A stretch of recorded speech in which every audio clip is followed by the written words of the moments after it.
ഓന് ഷഹബാസ് വീട്ടിലെത്തിയപ്പോൾ ഇയാളവിടെ ഉണ്ടായിരുന്നു. ഷഹബാസ് വയ്യാക്കെടുക്കുക. ഈ ഷഹബാസിൻ്റെ ഒരു ബന്ധുണ്ട്. ഓന് ഷഹബാസ് വീട്ടിലെത്തിയപ്പോൾ ഇയാളവിടെ ഉണ്ടായിരുന്നു. ായ അടിക്ക് തിരിച്ചടി ജനുവരി 6 നൽകി. മുഹമ്മദ് ഷഹബാസ് കൊലക്കേസിലെ 3 പ്രതികളാണ് തിരിച്ചടിച്ചത്. ഇതിന് മാതാപിതാക്കളും പിന്തുണ നൽകി. മാതാപിതാക്കൾ നോക്കി നിൽക്കെയാണ് സ്വകാര്യ ട്യൂഷൻ സെന്ററിന് സമീപത്ത് വെച്ച് ആക്രമിച്ചത്. ഒരു വിദ്യാർത്ഥിനി സാർ, ഇതിന്റെ എല്ലാം പിന്നിൽ ലഹരിയാണ്. കേരളം ലഹരി മാഫിയയുടെ നീരാളിപ്പിടുത്തത്തിലേക്ക് ആഴ്ന്നു പോവുകയാണ്. നമസ്കാരം. ഷഹബാസിന്റെ കൊലയുമായി ബന്ധപ്പെട്ട് ഞെട്ടിക്കുന്ന കുറെ വിവരങ്ങൾ പുറത്തു വരുന്നുണ്ട്. ഒരു വോയിസ് പുറത്തു വന്നിട്ടുണ്ട്. അതുമല്ല, ഈ പറയുന്ന ഷഹബാസിനെ ആക്രമിച്ച് അല്ലെങ്കിൽ ഗൂഢാലോചന ചെയ്ത് ആക്രമിച്ച് കൊന്നതിൽ 3 പേർ ഇതിനു മുൻപും ഇതുപോലുള്ള ആക്രമണങ്ങളിൽ അല്ലെങ്കിൽ ഇതുപോലുള്ള ഗൂഢാലോചന ചെയ്ത് ഗ്രൂപ്പായിട്ട് ചേർന്ന് ആക്രമിച്ചതിൽ പ്രതികളാണ് എന്നുള്ളൊരു വാർത്ത. അതായത് ഇവര് ഈ പറയുന്ന ഒരു കൊല്ലം മുമ്പ് ഇവർ 9ൽ പഠിക്കുമ്പോൾ ഈ ഷഹബാസിനെ ഇപ്പൊ ആക്രമിച്ചതിൽ 3 പേര് എന്ത് ചെയ്തു, ഇതുപോലുള്ള ഒരു സ്കൂളിൽ ചെന്ന് ആക്രമിച്ചിട്ടുണ്ട് എന്നുള്ള സംഭവം വരുന്നുണ്ട്. അതൊക്കെ നമുക്ക് ഇവിടെ വെക്കാം. അതിനോടൊപ്പം ഇതെല്ലാം, ഈ സംഭവം എല്ലാം നടക്കുന്നു അല്ലെങ്കിൽ ഇപ്പൊ കേരളത്തിൽ നടന്നുകൊണ്ടിരിക്കുന്നത് എല്ലാം ലഹരിയാണ് ഇതിന്റെ പിന്നില് എന്ന ഞെട്ടിക്കുന്ന വോയിസാണ് വന്നിട്ടുള്ളത്. അതുമല്ല, ഈ പറയുന്ന ഷഹബാസിന്റെ കേസിലും ഇവിടെയും ലഹരിയാണോ വില്ലൻ എന്നുള്ളതും നമുക്ക് സംശയിക്കേണ്ടതായിട്ടിരിക്കുന്നു. അപ്പോൾ ആദ്യം ആ ഒരു വോയിസ് നമ്മുടെ സീക്രട്ട് ഏജന്റ് സായിയുടെ വീഡിയോയിൽ വന്ന ഒരു വോയിസ് ആണ് കേട്ടോ. ആ വോയിസ് ഞാൻ അവിടെ ആദ്യം പ്ലേ ചെയ്യാം. പ്ലേ ചെയ്തതിനു ശേഷം നമുക്ക് ബാക്കിയുള്ള സംഭവങ്ങൾ കേൾക്കാം. ഓക്കെ. ഷഹബാസ് വീട്ടിലെത്തിയപ്പോൾ ഇയാളവിടെ ഉണ്ടായിരുന്നു. ഷഹബാസ് വയ്യാക്കെടുക്കുക. ഈ ഷഹബാസിൻ്റെ ഒരു ബന്ധുണ്ട്. ഓന് ഷഹബാസ് വീട്ടിലെത്തിയപ്പോൾ ഇയാളവിടെ ഉണ്ടായിരുന്നു.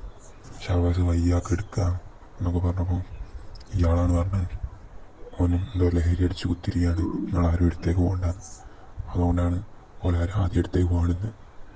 അന്നപ്പോൾ ഓലാരോ നോക്കിയെങ്കിൽ വേഗം ഹോസ്പിറ്റലിൽ എത്തിക്കേ എന്ന് ഞങ്ങളപ്പം ഉണ്ടായി. ആ ബന്ധു എന്നിട്ട് ഈ ഞാൻ പറഞ്ഞില്ലായിരുന്നു ആ കൂട്ടിയ ഫ്രണ്ട്, ആ ഫ്രണ്ടിനൊക്കെ വിളിച്ച് ബന്ധു മയക്കുമരുന്നാണ് ഉപയോഗിച്ചതെന്നൊക്കെ ചോദിച്ചു.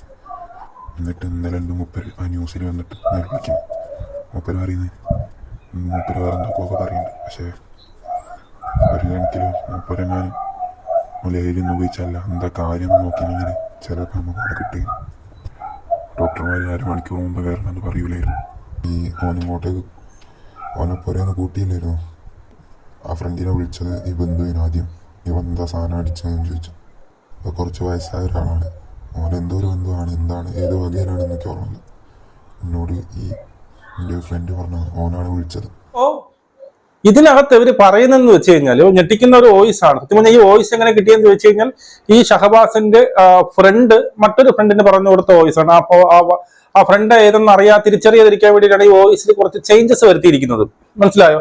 അതിനകത്ത് പറയുന്ന ഞെട്ടിക്കുന്ന ഒരു കേസ്, ഷഹബാസ് ഈ അടിയും കൊണ്ട് വീട്ടിൽ വന്ന സമയത്ത് അവന്റെ ഏതോ ഒരു ബന്ധു പറഞ്ഞു അവന്റെ അടുത്തേക്ക് പോകണ്ട, അവൻ ഏതോ ഒരു മയക്കുമരുന്ന് അടിച്ച് കിറങ്ങിയിരിക്കുകയാണ്, അവന്റെ അടുത്തേക്ക് പോകണ്ട. കാരണം അവർക്കൊക്കെ ഒരു പേടി കാണുമല്ലോ, ഇപ്പോഴത്തെ വരുന്ന വാർത്തകളൊക്കെ അറിഞ്ഞുകൊണ്ടുള്ള സ്വാഭാവികമായിട്ട് ഒരു പേടി കാണും. അതുകൊണ്ട് തന്നെ ഈ ഫ്രണ്ടിന്റെ അടുത്ത്, ഈ ഷഹബാസിന്റെ ഒരു ഫ്രണ്ടിന്റെ അടുത്ത് ഈ ഒരു ബന്ധു വിളിച്ച് ചോദിക്കുന്നുണ്ട്, ഇവൻ നിങ്ങൾ ഏത് മയക്കുമരുന്നാണ് കഴിച്ചത്, നിങ്ങൾ മയക്കുമരുന്നെല്ലാം കഴിച്ചിട്ടുണ്ടോ എന്ന് ഈ ഫ്രണ്ടിന്റെ അടുത്ത് വിളിച്ച് ചോദിക്കുന്നു. അങ്ങനെ കുറച്ച് സമയം ഇവർക്ക് അവിടെ പോയി. ഏതാണ്ട് 1 മണിക്കൂർ വരെ എന്ത് ചെയ്തു, ഇവൻ വീട്ടിൽ തന്നെയാണ്. അപ്പൊ ഇവർക്കൊരു പേടി, ആരും പോവാതെ ഇവൻ എന്തോ ലഹരി അടിച്ച് ഇറങ്ങിയിരിക്കുന്നതാണ് എന്ന് അവർ സംശയിച്ചു എന്നാ പറയുന്നത്. ഇനി ഷഹബാസ് ഇങ്ങനെ മുമ്പ് എന്തെങ്കിലും ചെയ്തിട്ടുണ്ടോ അതിനെ പറ്റിയൊന്നും അറിയത്തില്ല. അപ്പൊ പിന്നെ ഹോസ്പിറ്റലിൽ കൊണ്ടുപോയപ്പോഴും ഡോക്ടർ പറഞ്ഞ ഒരു 1/2 മണിക്കൂർ മുമ്പേ കൊണ്ടുവന്നിരുന്നുവെങ്കിൽ രക്ഷപ്പെടാമായിരുന്നു എന്നൊക്കെ ഹോസ്പിറ്റലിൽ ഡോക്ടറും പറഞ്ഞതായിട്ടും പറയുന്നുണ്ട്. അപ്പോൾ ഇവിടെ ഇങ്ങനെ ഒരു സംഭവം നടക്കുന്നുണ്ട്. മനസ്സിലായോ? അപ്പൊ അതുകൊണ്ട് ഈ ഫ്രണ്ടിന്റെ അടുത്ത് വിളിച്ച് ചോദിച്ചു എന്നൊക്കെ പറയുന്നു. അപ്പൊ എനിക്കറിയത്തില്ല ഇനിയിപ്പോ ഇതില് എന്താണ് സത്യമെന്നൊന്നും അറിയത്തില്ല. ഇനി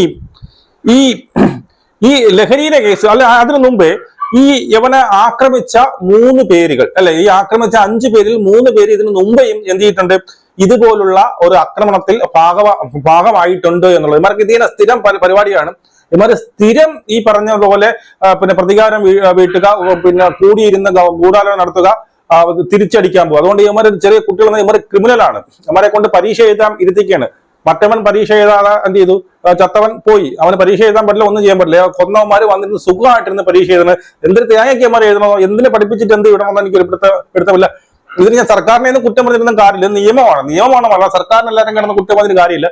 ഇവിടെയൊക്കെ മാറാനുള്ളത് നമ്മുടെ നിയമമാണ്. മനസ്സിലായോ? ഇനി ആ ഒരു ന്യൂസ് കൂടി നമുക്ക് കേൾക്കാം. ഇവനെ കൊല്ലാൻ വേണ്ടി കൂടെ നിന്ന് അല്ലെങ്കിൽ കൊല്ലാൻ വേണ്ടി വന്ന 5 പേരിൽ 3 പേരുടെ ചരിത്രമാണ് ഇനി കേൾക്കാൻ പോകുന്നത്. കണ്ടോ ഓട്ടിച്ചിട്ട് അടിക്കുന്നുണ്ടോ? മുഹമ്മദ് ഷഹബാസ് കൊലക്കേസിലെ പ്രതികളായ 3 പേർ 9ാം ക്ലാസ്സിൽ പഠിക്കുന്നു. സ്കൂളിലുണ്ടായ നിസ്സാര പ്രശ്നത്തിന്റെ പേരിൽ സമീപത്തെ വയലിൽ വെച്ചും റോഡിൽ വെച്ചുമാണ് ഇവർ മറ്റൊരു സംഘവുമായി ഏറ്റുമുട്ടിയത്. 2 പേർക്കാണ് അന്ന് പരിക്കേറ്റത്.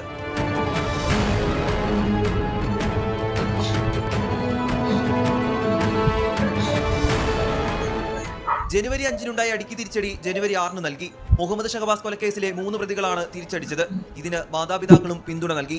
മാതാപിതാക്കൾ നോക്കി നിൽക്കെയാണ് സ്വകാര്യ ട്യൂഷൻ സെന്ററിന് സമീപത്ത് വെച്ച് ആക്രമിച്ചത്.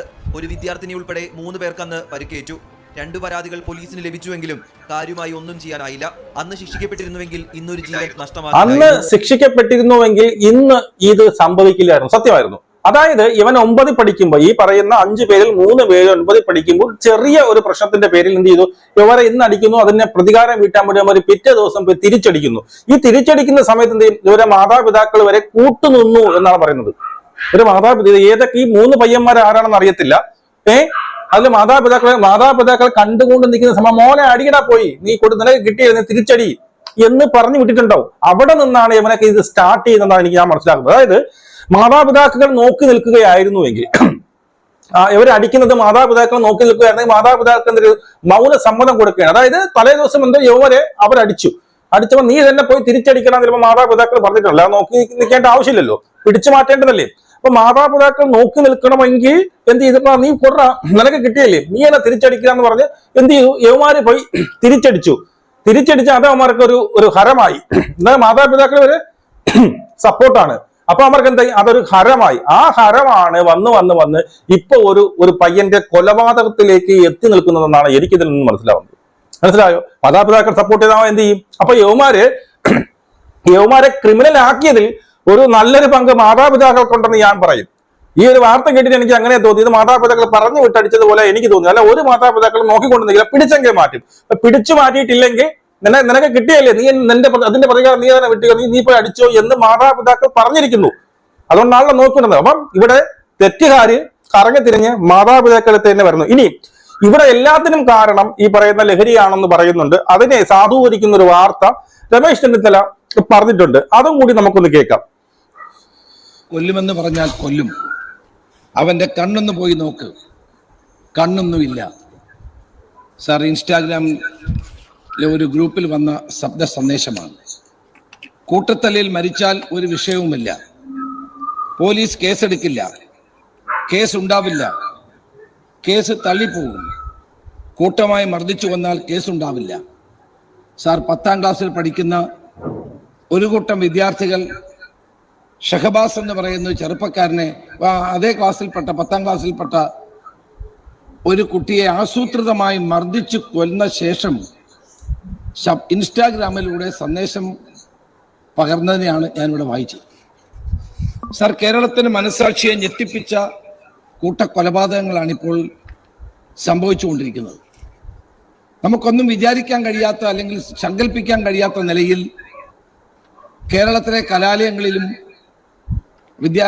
സ്കൂളുകളിലും ലഹരിയുടെ വ്യാപനം ശക്തമായി വന്നതിൻ്റെ പശ്ചാത്തലത്തിൽ അക്രമങ്ങൾ വ്യാപകമായിക്കൊണ്ടിരിക്കുകയാണ്. സാർ, വെഞ്ഞാറമൂട്ടിൽ ഒരു കുട്ടി 5 പേരെയാണ് കൂട്ടക്കൊല നടത്തിയത്.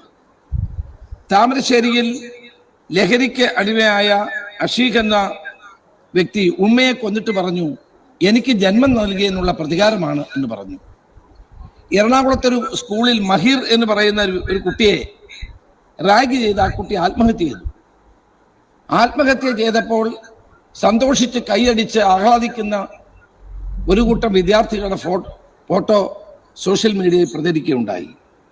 സാർ, മൂക്കിന്റെ പാലം തകർന്ന KJ സാജൻ എന്ന് പറയുന്ന ഒരു വിദ്യാർത്ഥി, അവരുടെ പിതാവ് ഇന്നലെ ന്യൂസ് അവറിൽ പൊട്ടിക്കരഞ്ഞുകൊണ്ട് പറഞ്ഞത് ഹൃദയഭേദകമായിരുന്നു. സാർ, വെള്ളറടയിൽ MBBS പരീക്ഷയ്ക്ക് എന്തുകൊണ്ടാണ് നീ തോറ്റത് എന്ന് ചോദിച്ചപ്പോൾ ആ പിതാവിനെ വെട്ടിക്കുന്ന സംഭവം കേരളത്തിലാണ് നടന്നത്. സാർ, ഇതിന്റെ എല്ലാം പിന്നിൽ ലഹരിയാണ്. കേരളം ലഹരി മാഫിയയുടെ നീരാളിപ്പിടുത്തത്തിലേക്ക് ആഴ്ന്നു പോവുകയാണ്. നമ്മുടെ കുഞ്ഞുങ്ങൾ അത് അടുത്ത തലമുറയാണ്. സാർ, ഇവർ ലഹരിയുടെ അടിമകളായി മാറുന്നു, ഇരകളായി മാറുന്നു. രാസലഹരിയിൽ മൂല്യബോധം നഷ്ടപ്പെടുന്ന ഇവർക്ക് ഏത് ക്രൂരതയ്ക്കും മടിയില്ല എന്ന നിലയിലേക്കാണ് സാർ കാര്യങ്ങൾ പോകുന്നത്. ഏത് ക്രൂരതയ്ക്കും മടിയില്ല എന്ന രീതിയിലേക്കാണ് കാര്യങ്ങൾ പോകുന്നത്. വളരെ സത്യമാണ്. മനസ്സിലായോ? അതായത് ഈ നടക്കുന്ന ഈ പറയുന്ന നമുക്ക് ഞെട്ടിപ്പോകുന്ന സംഭവങ്ങളെല്ലാം, കൊലപാതകങ്ങളെല്ലാം ഒരു തരത്തിൽ അല്ലെങ്കിൽ മറ്റൊരു തരത്തിൽ ലഹരിയുമായി ബന്ധപ്പെട്ട് തന്നെയാണ്. അതിനൊരു സംശയമില്ല. ഒരു സൈഡിൽ അല്ലെങ്കിൽ മറ്റൊരു സൈഡിൽ ലഹരിയുമായി ബന്ധപ്പെട്ട്, ലഹരി കഴിച്ചു കഴിഞ്ഞാൽ അമ്മ ആര്, അച്ഛൻ ആര്, സഹോദരങ്ങൾ ആര്, സഹോദരി ആരെന്നത് ഒരു ചിന്തയുമില്ല. അച്ഛനും അമ്മയും എന്ത് ചെയ്തു, ഈ പറയുന്ന ഈ കൊതുകിനെ അടിച്ച് കൊല്ലും പോലെയാണ് കൊല്ലുന്നത്, ആ രീതിയിൽ. അപ്പൊ ഇതെല്ലാത്തിനും കാരണം ഇവിടെയും ലഹരിയുടെ ഒരു സംഭവം വരുന്നുണ്ട്. അതുമല്ല, എനിക്ക് ഈ വീഡിയോയിലൂടെ ഉടനീളം ഞാൻ ഞെട്ടിപ്പോയത്, രക്ഷകർത്താക്കൾ നോക്കി നിൽക്കുകയാണ് അവർ പ്രതികാരം വീട്ടിയത് എന്ന് പറയുമ്പോൾ ഇതിനെല്ലാത്തിനും കാരണം ഈ ക്രിമിനൽസിനെ വളർത്തിക്കൊണ്ട് വന്നത് തന്നെ ഈ രക്ഷകർത്താക്കൾ ആണെന്ന് ഞാൻ പറയും. നിങ്ങളുടെ അഭിപ്രായം നിങ്ങൾ സമാധാനം രേഖപ്പെടുത്തുക. നമുക്ക് വീണ്ടും കാണാം. ജയ് ഹിന്ദ്.